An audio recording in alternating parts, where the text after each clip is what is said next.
Aslima and welcome to Sehla Mehla. Today we're making together red boiled rice with chicken the easy way. I will need onions, fresh tomatoes, chicken, and a lot of other stuff that you will find in the description box below. Without turning on my heat, I'll put my oil, tomato paste, harissa, onions, garlic, and the fresh tomato juice.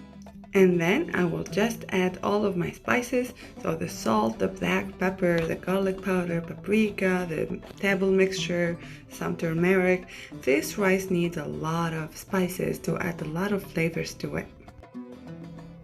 After putting everything together, I'm mixing, adding some bay leaves along with some dried chili peppers. And if you don't like spicy, you can skip this step. After that, I added some water and the chicken. I will marinate my chicken for at least 2 hours and then I will put the whole pot on high heat. So after it starts to boil, I'm gonna lower my heat and start cooking my rice.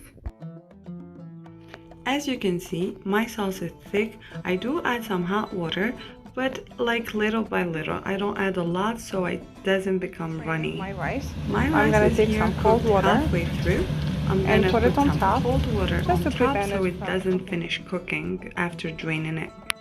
Once my meat is tender, because chicken doesn't take long to cook, I'm adding some green peppers.